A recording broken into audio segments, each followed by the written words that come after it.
حضرت صالح علیہ السلام کی قوم، حضرت صالح نے تبلیغ شروع کی تو کہنے لگے پہلے معجزہ دکھاؤ. جی آج تو اتنا لوگ معجزے مانگتے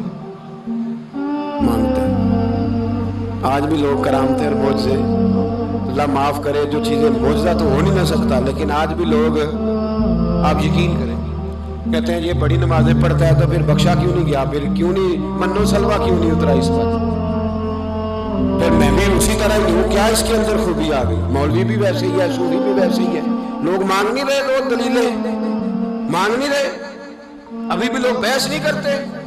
کیا فرق آ گیا جی؟ ویسے ہی ہیں سارے. اللہ تعالیٰ سے ڈرنا چاہیے. ہمیں سامنے والے کی طرف دیکھ کر صحیح ہونے کا حکم نہیں ہے، ہمیں اپنی اصلاح کا حکم ہے، اپنی طرف دیکھ کے اپنے آپ کو ٹھیک کرنے کا. الزام لگا کے گزر جانا اس کا کوئی مطلب، سنو اور یاد رکھو. حضرت صالح علیہ السلام سے کہنے لگے پہلے معجزہ دکھائیں، تو حضرت صالح علیہ السلام نے فرمایا اونٹ کہاں سے پیدا ہوتے ہیں؟ کہا اونٹنی کے بطن سے. فرمایا آؤ میں تمہیں پہاڑ کے اندر سے اونٹنی پیدا کر کے دکھاتا ہوں. کہاں سے؟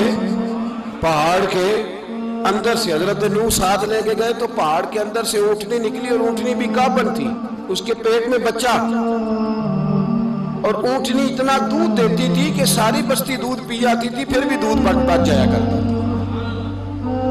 لیکن حضرت نوح علیہ السلام نے فرمایا اب تم نے دیکھ تو لیا ہی اسے، یہ جتنا دودھ دے گی روٹی بھی اتنی کھائے گی. ایک دن تم سارے پانی پیو گے، ایک دن یہ سارا پانی پیا کرے گی. ایک دن تم سارے باقی جانوروں کو گھاس کھلاؤ گے، ایک دن یہ اونٹنی. اور اونٹنی کا نام کیا؟ ناقۃ اللہ، اللہ کی اونٹنی.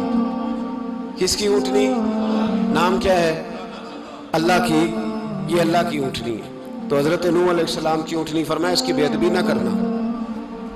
باز نہیں آئے لوگ، باز نہیں آئے. کہنے لگا جی دودھ دینا تو ٹھیک ہے، پر یہ جو سارا پانی پی جاتی ہے نا یہ صحیح نہیں. یہ جو ساری گھاس کھا جاتی ہے یہ نہیں ٹھیک. دودھ دینا تو ٹھیک ہے پر یہ نہیں صحیح.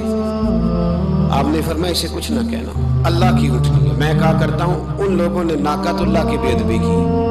حضرت نوح علیہ السلام کی اونٹنی کی ٹانگیں کاٹ دی، صالح علیہ السلام کی. اور دیکھو اللہ بڑا بے نیاز ہے، اگر پیدا کرنا جانتا ہے تو حفاظت کرنی نہیں جانتا.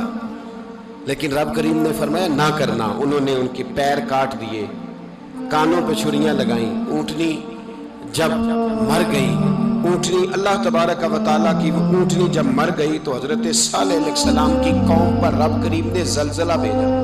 اذا زلزلت الارض زلزالها، جب زلزلے آئیں گے اور جب ان کا زلزلہ آنا ٹھہر، زلزلہ آتا ہے نا، کیا کرتی ہے قوم؟ لا الہ الا اللہ، لا الہ لا الہ الا اللہ، کلمے جاری ہو جاتے.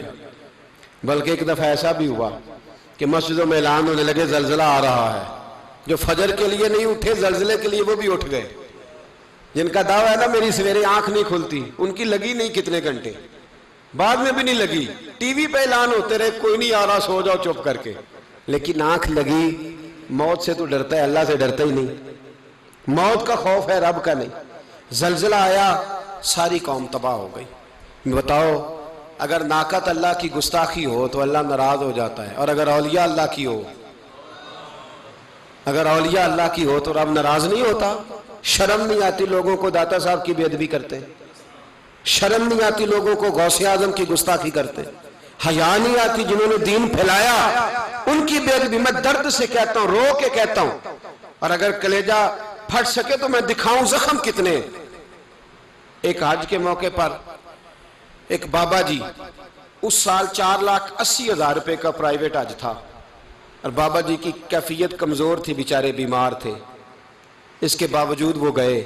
بوڑھے آدمی، جا کے بیٹھیے، بزرگ، اور کتنی مشکل ہے وہاں منا، مزدلفہ، عرفات، طواف زیارت، کتنا مشکل کام ہے طواف زیارت کرنا، طواف وداع کرنا. کس کٹھن سے حج کیا، بڑھاپے میں پیسے بھی لگائے.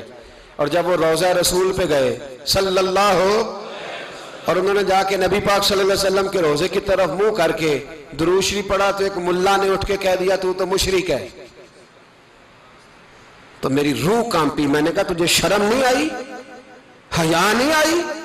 اس کی عمر دیکھ، کس بڑھاپے میں کہاں سے چلا، کہاں آیا. یہ مشرک ہوتا تو کسی مندر میں جاتا، یہ مشرک ہوتا تو کسی گرجے میں جاتا، یہ مشرک نہیں، یہ مومن ہے، اور یہ وہ والا مومن ہے جس کے سینے میں دل جب دھڑکتا ہے تو خالی دھڑکتا نہیں، ساتھ وہ محمد عربی پہ درود و سلام بھی پڑھتا ہے۔ شرم نہیں آتی لوگوں کو؟ اتنی بڑی گستاخی کرتے ہیں۔ جو روضہ رسول پہ آیا مشرک ہے۔ میں نے تو ایک مولوی کو صاف صاف کہا تھا، میں نے کہا اگر میں مشرک ہوں تو نکالو، مشرک کا داخلہ تو یہاں ویسے ہی منع ہے۔ شرم نہیں آتی؟ اپنی زبان کا ایک پاس کرو کچھ۔ اتنا ظلم، اتنی بڑی فرقہ واریت امت میں، اتنا امت کو تقسیم کرتے ہو، تمہیں شرم نہیں آتی؟ جہاں سے اتحاد کا پیغام دینا چاہیے وہاں سے تم لوگوں کو فرقے کا پیغام دیتے ہو، ایک مقصود فرقے کی تبلیغ کرتے ہو۔ خدا را، تو میں کہہ رہا ہوں ناقت اللہ کی بے ادبی پہ عذاب آتا ہے، تو اولیاء اللہ کی بے ادبی میں نہیں آتا۔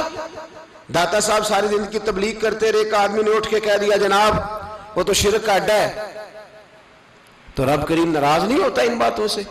ہمیں خیال کرنا چاہیے، اللہ سے ڈرنا چاہیے، ان چیزوں سے عذاب آتا ہے اور آ رہا ہے۔ اللہ تعالی ہمیں محفوظ فرمائے۔ اللہ ہمیں اس سے، قوم لوط پہ بھی عذاب آیا، ہم جنس پرستی، مرد مردوں سے بدکاری کرتے ہیں۔ حضرت نوح نے سمجھایا کہ یہ کام درست فطرت کے خلاف ہے، یہ کام درست نہیں۔ جب انسان یہ کام کرتا ہے تو زمین اور آسمان کانپتے ہیں۔ اب میں کیسے کھول کے بتاؤں، میرے پاس اعداد و شمار ہیں کہ پاکستان کے اندر اس کام کی کیفیت کیا ہے۔